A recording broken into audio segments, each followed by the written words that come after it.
राम राम किसान भाइयों, the farm manager की तरफ से आप सभी किसान भाइयों का एक बार फिर से स्वागत और अभिनंदन करते हैं। किसान भाइयों आज हम जानेंगे भिंडी की पुनः वृद्धि के लिए एक नई तकनीक।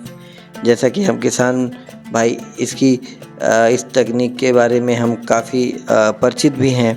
तो किसान भाइयों, भिंडी की खेती में कई बार देखा गया है कि पौधे की बढ़त एक निश्चित सीमा के बाद धीमी हो जाती है और उत्पादन कम होने लगता है। ऐसे में किसान भाई, जैसा कि आप देख सकते हैं, इन्होंने 30 से 35 भिंडी की तुड़ाई लेने के बाद ये कटिंग टेक्निक का इस्तेमाल करते हुए पौधों को आधी तरीके से, देखिए आप किस तरीके से ये काटते हुए जा रहे हैं। किसान भाइयों, आइए जानते हैं इस तकनीक के बारे में विस्तार से। इसमें किसान भाई ने 30 से 35 तुड़ाई लेने के बाद भिंडी की इस देखिए पौधे की कटिंग कर दे रहे हैं। इसको हम टॉप कटिंग भी बोल सकते हैं, टॉप कटाई भी बोल सकते हैं, जिसमें पौधे के जो शीर्ष होते हैं उसे 6 से 8 इंच नीचे से काट दिया जाता है। इससे पौधे अपनी ऊर्जा को नई शाखाओं और फूलों के उत्पाद में लगा देते हैं। किसान भाई, दूसरा, फर्टिलाइज़र और न्यूट्रिएंट्स का बहुत ही इसमें ध्यान देने वाली बात होती है। कटाई के बाद पौधे की उचित मात्रा में उर्वरक और पोषक तत्व दिए जाते हैं। इस समय नाइट्रोजन, फास्फोरस और पोटास की उचित मात्रा देना आवश्यक है। साथ ही जैविक उर्वरक का भी उपयोग किया जा सकता है। किसान भाइयों, पानी का सही प्रबंधन। कटाई के बाद पौधों को नियमित अंतराल पर पानी देना जरूरी है।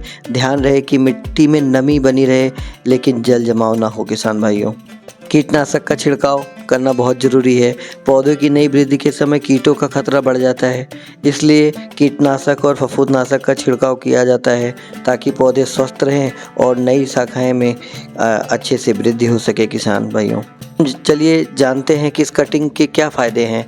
ये जो हम तकनीक देख रहे हैं कि किसान भाई हमारे भिंडी की कटिंग कर दे, इससे क्या फ़ायदे होते हैं। तो पहला फ़ायदा जो होता है उत्पादन में वृद्धि। इस तकनीक में पौधे में नई शाखाओं का उत्पादन होता है, जिससे अधिक मात्रा में फल आते हैं और कुल उत्पादन में वृद्धि हो जाती है। लंबी अवधि तक फसल। जी हाँ किसान भाइयों, अगर आप देखेंगे दूसरा फ़ायदा, तो आप लंबे समय तक फसल ले सकते हैं। इस तकनीक में किसान अपनी भिंडी की फसल में लंबे समय तक ले सकते हैं, जिसमें उनकी आमदनी बढ़ती है। किसान भाइयों, नए फूल और फल। कटाई के बाद पौधे में नई शाखाएँ और फूलों का उत्पादन करता है, जिससे फसल की गुणवत्ता और मात्रा में सुधार होता है। साथ किसान भाइयों, कुछ ध्यान देने वाली बातें भी हैं। जैसे आप कटिंग इस टेक्निक का इस्तेमाल करते हैं तो इसमें कुछ बहुत ज़रूरी बातें जिसे हमें किसान भाइयों को ध्यान देना चाहिए। जैसे कटाई हमेशा स्वच्छ और तेज उपकरण से करनी चाहिए ताकि पौधे में कोई नुकसान ना हो। उर्वरक और कीटनाशक का उपयोग संतुलित मात्रा में करना चाहिए, अन्यथा पौधे में को नुकसान हो सकता है। इस तकनीक का सही समय पर और उचित देखभाल के साथ उपयोग करने से ही अधिकतम लाभ प्राप्त हो सकता है। किसान भाइयों, तो इस प्रकार कटिंग तकनीक का उपयोग करके किसान भाई भिंडी की फसल से अधिक उत्पादन प्राप्त कर सकते हैं और फसल की गुणवत्ता में बेहतर बना सकते हैं। किसान भाइयों, तो आपको ये जानकारी कैसी लगी किसान भाइयों, एक बार हमें कमेंट करके ज़रूर बताएं और हमें ढेर सारा प्यार देने के लिए आप सभी किसान भाइयों का तहे दिल से मैं आभार व्यक्त करता हूं। धन्यवाद किसान भाइयों।